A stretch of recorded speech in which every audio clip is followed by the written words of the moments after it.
Habang nasa meet-up nga ako, binigyan ako ni Design ng cookies na gawa ng amo niya at meron din naman dalang lunch si Sis IG at ito nga yung kakainin namin. Pagkatapos ay magpupunta kami ng Shamshupu. Sarap ng buhay yung dalawa.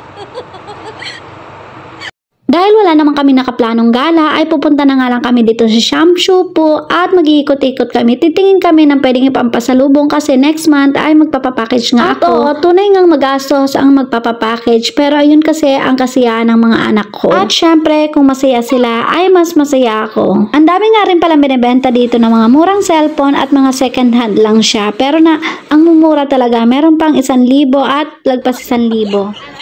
Yung nagdidesisyon na siya. Sabi ko, Ano kung tambay tayo? Diba? nagdidesisyon na ako. Kailan sa birthday mo? Oo. Eh, paano kung may sakit ako niya nung birthday ko? Sobrang layo pa nga ng birthday niya pero pinagpaplanuhan niya na. At welcome to Divisoria, Charis. Yan, mukhang nasa Divisoria kami kasi kung mapapansin nyo ay yung mga paninda dito at paninda sa Divisoria halos pareho lang. Pero magkaiba yung price. Syempre kung mas mura sa Divisoria, mas mahal naman dito ng doble. At kung maisipan nyo naman na magpasalubong ng mga laruan para sa inyong mga pamangkin or anak, ay hindi ko talaga maire-recommend yung presyo na nandito. Sa isa nga lang na mabibili mo rito na laruan ay katumbas na ng 2 o 3 laruan sa Pilipinas.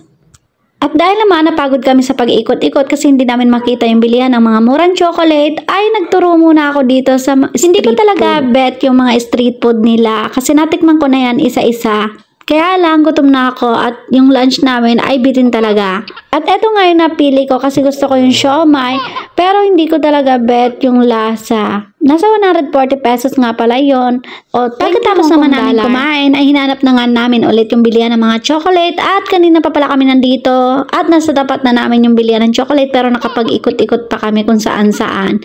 At eto nga tinignan namin yung mga presyo, halos kapareho lang din naman presyo sa malapit sa lugar na tinitirahan ko. Hindi na nga rin sana ako maglalagay ng mga ganito kasi malapit na rin naman akong umuwi at doon ko na nga lang ibubuhos yung mga ganitong padala.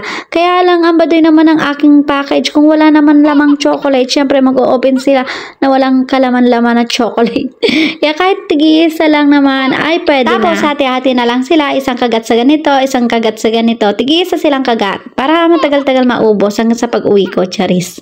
Lang, napadayo nga kami dito sa Shamshupu pero pareho lang din naman pala ang price.